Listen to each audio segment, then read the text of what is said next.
Olá, amigas e amigos, estamos começando mais um programa Saúde e Companhia. Esse programa tem por objetivo discutir a saúde de Rio Preto, saúde do passado, do presente e do futuro. Esse programa é apresentado por mim, Renato Silva, professor da FAMERP, chefe da Unidade de Transplante de Fígado do Hospital de Base, pelo professor Domingo Marculino Braille. Professor Domingo Marculino Braille, professor Braille é professor emérito da Unicamp, professor emérito da FAMERP e nosso pró-reitor de pós-graduação. Esse programa chama-se Saúde e Companhia porque nós sempre temos aqui na bancada um colega com experiência em sua área, são professores experimentados. E hoje nós recebemos aqui Cacau Lopes. Cacau Lopes é formado em 1981 na Faculdade de Medicina de Rio Preto. Ele é professor doutor pela Unicamp e é membro do Departamento de Saúde Coletiva e Epidemiologia da FAMERP. Professor Cacau é um daqueles homens que é multifacetado, é um homem que tem várias inteligências. Como nós sabemos, existem as inteligências canônicas, a lógica, a linguística, a lógica matemática, e as não canônicas, que são as espaciais, a musical, a corporal. Por que nós na América Latina temos grandes jogadores de futebol? Porque nós temos uma inteligência corporal aguçada. E o professor Cacau representa tudo isso, porque na sua vida ele é um grande professor, um grande colaborador na formação de médicos, ele é um homem que já teve uma experiência política muito grande como vereador, foi secretário de saúde, salvo engano, talvez tenha diminuído a incidência de dengue, nós vamos conversar isso aqui. O professor Cacau é músico, é escritor, então ele é um homem que incorpora muito bem as inteligências descritas por Gardner. Professor Cacau, nós perdemos recentemente um B.B. King, eu tive a oportunidade de assistir 2 shows dele, tenho orgulho de ter uma paleta dele, quase toda a discografia de B.B. King. Foi um gênio da música, representa alguma coisa para você, Cacau? Bom, para mim representa muito. Antes de mais nada, é um prazer enorme, assim, uma alegria estar aqui com 2 amigos, o Renato e o Braille, são pessoas, não só amigos de trabalho, mas amigos de convivência de longa data. Eu, quando era mais jovem, para poder bancar a faculdade, eu dava aula de violão e conheci. Aí eu era na casa do Braille, dar aula para a filha dele, eu via chegar o Braille, eu falei, nossa, olha na casa de quem que eu tô. Tá, mas então, eu tenho uma grande vantagem em relação, talvez, à maior parte dos telespectadores. Eu conheci o Cacau quando ele dava aula de violão, e ele é um grande violonista. Realmente, isso aí que o Renato acaba de dizer é pura verdade. O Cacau é multifacetado, ele tem uma noção absolutamente perfeita do tecido social. Gosto do Cacau por isso. Então ele sabe música, ele tem uma experiência grande com o ensino, e o que é muito importante é a gente ter noção do lugar em que a gente está, né, Cacau? É muito importante. Bom, mas estávamos falando do B.B. King, depois eu quero falar uma coisa dele aqui. E música é uma coisa que eu gosto, eu nunca aprendi música, eu sempre aprendi de ouvido, vendo as pessoas tocarem, e o B.B. King é uma das pessoas que eu colocava, ainda tenho vários long play, né, o chamado bolachudo, aqueles discos, ganhei do meu tio uma vitrola de sempre de marfim, e o B.B. King eu punha lá o som da guitarra dele e ficava treinando, né? E ontem mesmo estava voltando de São Paulo ouvindo um disco maravilhoso que é gravado pelo Eric Clapton, né? Que foi uma pessoa que fez uma homenagem mais, vamos dizer, mais afetiva ao B.B. King, que, inclusive quase um pai dele do ponto de vista afetivo, e do ponto de vista afetivo e musical. É muito lindo, aliás. Isso que o Renato falou, é interessante a gente observar como a cultura é uma coisa interessante, né? Os negros saem da África, produz o blues nos Estados Unidos, do blues vem o rock, né? E no Brasil a matriz musical é totalmente outra, vem o samba, do samba do morro vem o samba urbano, da praia, a bossa nova. Então eu acho fundamental isso, a gente que faz. Não sei se o Renato e o Braille concordam comigo. Hoje estava conversando com um colega, a gente estava conversando justamente isso. Como que os médicos mais jovens perderam um pouco essa dimensão humanística, né, que está na música, está na literatura, está na poesia. Como começou a medicina, né? Primeiro não era ciência, mas as escolas eram praticamente filosóficas, né? Injetavam muita filosofia no médico. E eu sempre insisto que para ser médico precisa ter uma qualidade, precisa gostar de gente. Sim, senão não dá. Fundamental gostar de gente, sentir-se bem com as pessoas. Mas é uma pergunta que eu tenho, olha, Cacau, aproveito a oportunidade desse programa, e o telespectador vai ver aqui a resposta abalizada do Cacau. Quanto que é importante a história do doente, você acabou de dizer, quanto que é importante a história do doente, que bem conversada, e os exames subsidiários? Olha, assim, até não só do ponto de vista da relação e para você chegar no bom diagnóstico e saber ter um projeto terapêutico, saber o que fazer, a história do doente é tudo, né? Agora, infelizmente, a gente meio que inverteu essa lógica, né? Hoje inverteram a lógica, né? A medicina, primeiro você vai fazer esse exame, depois você vem aqui conversar comigo. Isso é insustentável, está insustentável do ponto de vista econômico, nenhum país do mundo mais consegue bancar esse tipo de lógica médica, além de toda a iatrogenia, de todo problema que isso traz, né? Mas eu acho que, felizmente, Braille e Renato, não sei se vocês têm observado isso, essas coisas, até pela questão econômica, está se revertendo. Eu dou aula no primeiro, no segundo, praticamente nos 6 anos, e vejo o quanto que a meninada, esse pessoal que está chegando, está interessado mesmo nessa parte humana. Cacau, eu gostaria de dizer que nós vamos para um pequeno intervalo, voltaremos rapidamente, e esse assunto é extremamente importante, vamos discutir no bloco subsequente, porque o custo da medicina ela não pode se sobrepor ao exame clínico e à parte humanística. Vamos a um pequeno intervalo.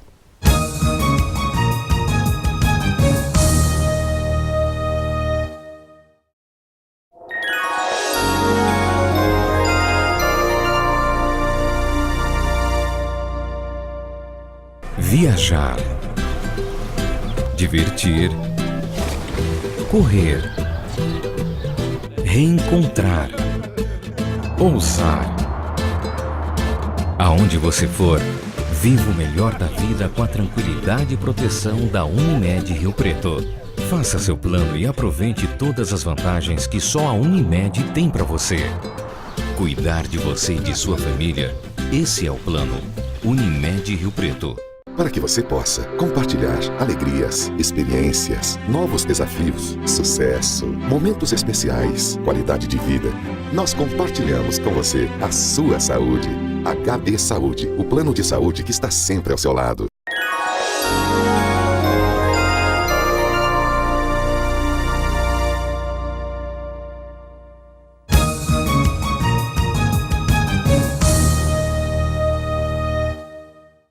Olá, amigas e amigos, estamos voltando com o programa Saúde e Companhia, e no bloco anterior nós estávamos discutindo a inversão que existe. A medicina ela é básica, ela tem um checklist que começa com anamnese, exame físico, e daí suspeita diagnóstica, aí é que vai se solicitar exames, não o contrário.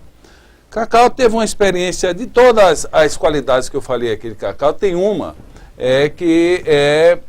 com certeza ele não é um grande jogador de futebol, né? Então ele é até técnico da seleção de médica, ele já foi, mas entre tantas vitórias que Cacau tem em todas as suas atividades, ele também foi campeão mundial pela seleção médica. Ele vai falar isso no final do programa, mas agora vamos falar. Cacau, quando você foi secretário de saúde, eu tenho em mente uma coisa muito interessante. Esses secretários de gabinete, eu acho muito difícil quando você não tem o convívio com a realidade. E no bairro e tal, eu lembro disso porque quando eu fui médico numa cidade da Bahia, eu enfrentei uma catástrofe, proibi todo mundo ir ao hospital, peguei minha equipe e ia de casa em casa. E evitei com isso uma hospitalização muito grande. Você imagina, não tem experiência com saúde pública como você tem, nós temos uma epidemia de dengue, que é uma vergonha mundial. Mas você imagina que uma intervenção maior, por exemplo, se o secretário fosse a cada final de semana, pelo menos uma vez por mês, ajudar a limpar o bairro, educar as pessoas com a prática. Será que isso teria algum impacto na saúde pública?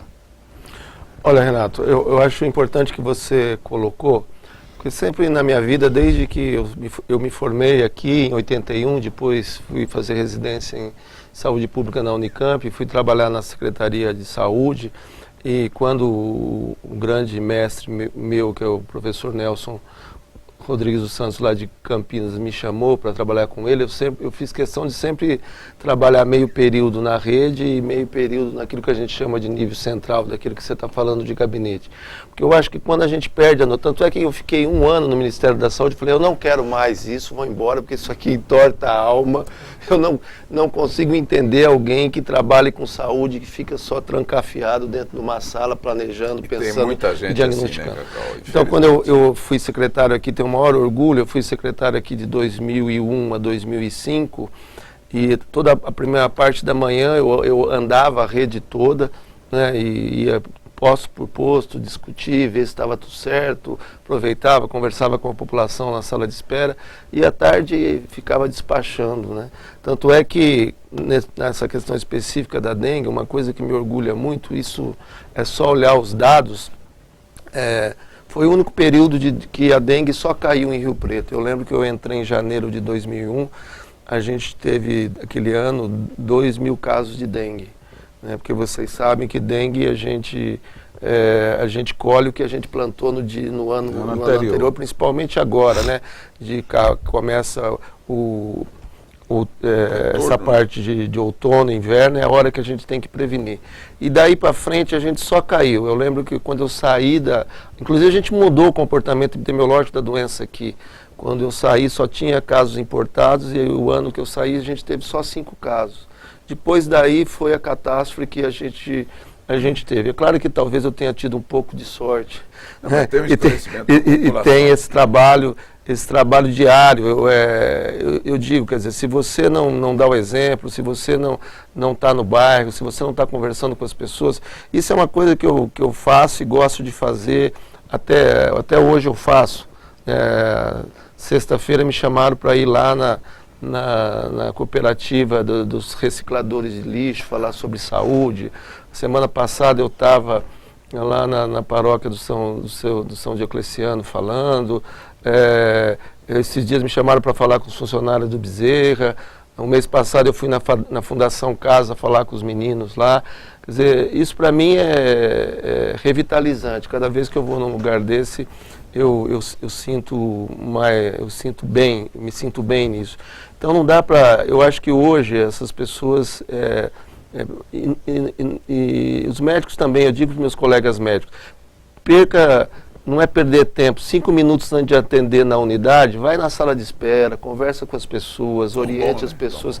Isso te dá uma outra noção de mundo e da realidade. Eu lembro quando você foi secretário, teve uma intervenção dos carroceiros. Isso. Não é? Como é isso? Revive essa história aí. O Carroceiro foi um projeto que nós fizemos junto com o vereador da época, que era o vereador, se eu não me engano, Luiz Estorino. A gente tinha esses carroceiros que faziam aqui e eles estavam sem meia perspectiva. Eu falei, se a gente fizer uma cooperativa de carroceiros, chamei um amigo meu que tinha trabalhado no Senac, ele fez toda uma montagem da cooperativa, eles fizeram uma cooperativa e passaram a contribuir com a limpeza desses terrenos baldios. E foi um trabalho bem legal, deu certo, tanto é que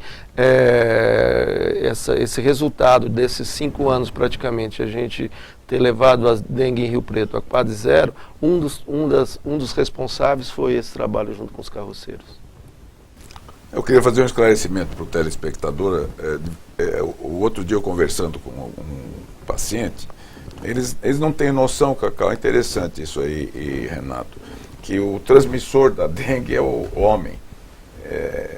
Acho que tem muita propaganda em cima de mosquito, é lógico, o mosquito é que é o transmissor, mas o processo, como foi deflagrado pelo Cacau, mostra que depois de um tempo você não tem mais, só tem caso não autóctone, né, que vem de fora. Importado. Por que importado? Por quê? Porque se você não tem pacientes com dengue, o mosquito não tem jeito de se contaminar.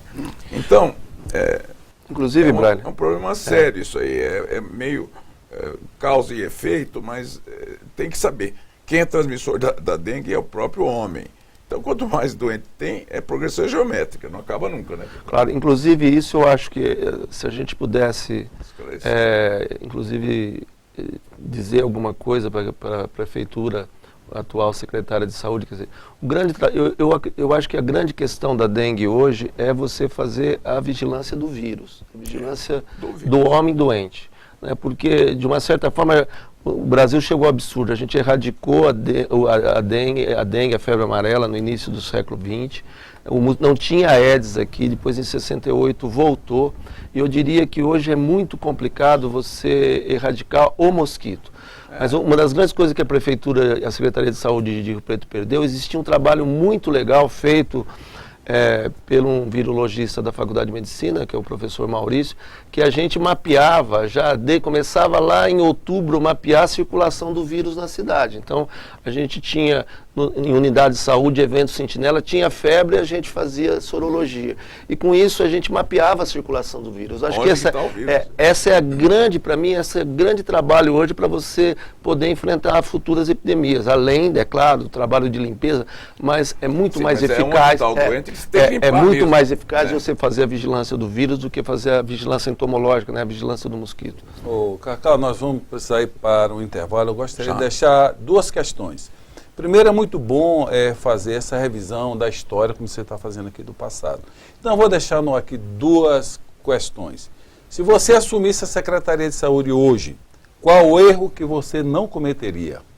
Tá certo? Eu acho importante a gente olhar. E qual seria a novidade que você iria implantar no sistema de saúde? Nós vamos para o intervalo e voltaremos logo, logo. Eu vou deixar uma pergunta também.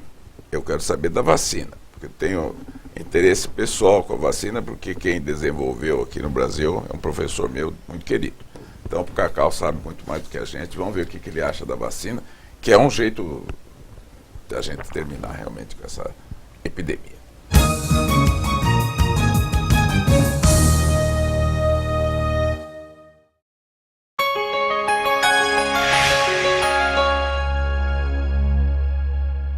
Viajar, divertir, correr, reencontrar, ousar. Aonde você for, viva o melhor da vida com a tranquilidade e proteção da Unimed Rio Preto. Faça seu plano e aproveite todas as vantagens que só a Unimed tem para você. Cuidar de você e de sua família, esse é o plano Unimed Rio Preto. Para que você possa compartilhar alegrias, experiências, novos desafios, sucesso, momentos especiais, qualidade de vida, nós compartilhamos com você a sua saúde. HB Saúde, o plano de saúde que está sempre ao seu lado.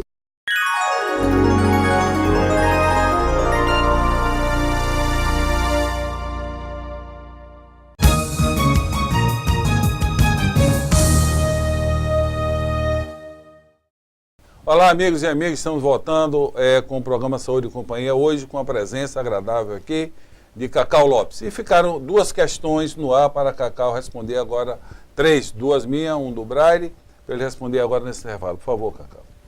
Bom, Renato, em relação às duas perguntas que você me fez, a primeira coisa, o que eu não faria uma coisa que eu fiz, é uma coisa meio, eu não seria tão inocente politicamente como eu fui no primeiro mandato, porque quando eu assumi a secretaria em 1º de janeiro, eu na reunião que eu fiz com todos os funcionários, eu disse que eu não ia ser candidato a nada mais, a ser vereador, candidato a vereador. Eu tinha sido eleito vereador naquele período e que ia ficar na secretaria até 31 de dezembro. De fato, fiz isso, cumpri, porque meu pai me ensinou a cumprir minha palavra, não saí candidato a nada, só que no ano seguinte eu fui secretário de saúde sem mandato. Uma coisa é você ser secretário tendo mandato. Eu acho que você tem muito mais força. Infelizmente, ainda no Brasil, é o fato de você ter uma posição política fruto do voto te dá mais força do ponto de vista de você conseguir recurso, de você conseguir verba. E aí, o segundo ano da minha gestão foi um ano que eu estava sem mandato, eu estava sem partido, porque eu tinha saído do PT justamente quando surgiu a questão do mensalão, eu me desfiliei do partido. E aí chegou em agosto, o prefeito tinha assumido um compromisso de implantar aí as 30 horas para o profissional de enfermagem. Ele tinha assumido um compromisso na minha frente, junto aos profissionais, e depois descumpriu, e eu disse que eu ia embora porque eu não tinha duas caras. Então eu acho que isso eu não faria. Também uma coisa que eu gostaria de ter feito e não fiz, que eu acho, e se aí já emendando com outra pergunta, se eu fosse secretário de novo, o que eu faria é que eu acho que esse é o grande problema hoje no Brasil, e esse é um dos grandes problemas do SUS, né, além da questão do desfinanciamento, da falta de recurso, é a falta de um plano de carreira para os profissionais de saúde. Eu diria isso que nós estamos vivendo em Rio Preto, o movimento médico tem a ver muito com isso. O SUS acabou juntando profissionais federais, estaduais, municipais, sem nenhum projeto de carreira, sem nenhum projeto de isonomia, sem nenhum projeto de direitos e deveres pactuados iguais.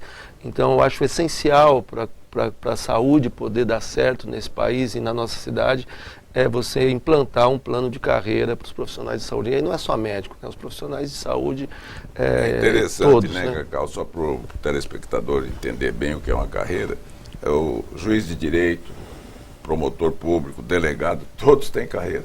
Eu não sei porque médico e enfermeiras, etc., essa equipe multidisciplinar de saúde não tem carreira. Então é difícil. Você fica marcando passo a vida inteira, não tem perspectiva. Isso é muito desagradável. Aliás, isso também, emendando com aquilo que a gente tinha conversado, que é a dengue, eu diria que esse é um dos grandes problemas para essa descontinuidade do trabalho da dengue, né? Eu lembro quando eu resolvi fazer saúde pública, na minha época eu tinha carreira de médico sanitarista. Aí veio o governo Quércia e acabou com a carreira de médico sanitarista do Estado. Esse acho que é um grande problema, quer dizer, toda uma inteligência sanitária que esse país construiu, via SUSEM, por exemplo, né? Que você jogou isso tudo na lata do lixo. Então, você acaba não tendo continuidade das ações e é interessante porque se a gente analisar o mapeamento da dengue, a forma, a dinâmica dela, você percebe que em épocas eleitorais, ou após eleição, ou antes de eleição, normalmente é quando as epidemias estouram, né? Porque se gasta tudo no ano anterior, ou então se economiza para se investir em outras coisas que eles acham que aparece mais. Então essa falta de carreira, isso é uma questão fundamental no nosso país. Eu acho isso é muito interessante. O governo britânico, quando ele muda, ele muda apenas 200 cargos. 200 cargos, ou seja, todo mundo que está ali no Estado tem uma carreira. Aqui muda 20 mil, 40 mil, enfim, não sabemos quantas pessoas mudam. Então, mas algumas coisas são imutáveis, né? Mesmo na Itália, que é um país latino, né? Mas a parte econômica não muda. Então, você vê que entra em crise e tal, mas daí a pouco sai da crise. Por quê? É gente de carreira que está lá, cujo presidente e o primeiro-ministro não tem nenhuma influência importante sobre ele. E nós estamos vendo o caos que estamos vivendo agora, porque resolveram mudar uma matriz que estava estabilizada. Desde o Fernando Henrique, depois com o próprio Lula, a matriz econômica estava estabilizada. De repente foram lá, mudaram tudo e deu no que deu. Estamos com um desemprego enorme, com um monte de empresas fechando, e o Brasil que não merece uma situação como essa, Renato. Não merece. Sim, o país dúvida, é um país excelente, o povo é excelente, riquíssimo, e está aí sofrendo sem necessidade, porque não tem continuidade.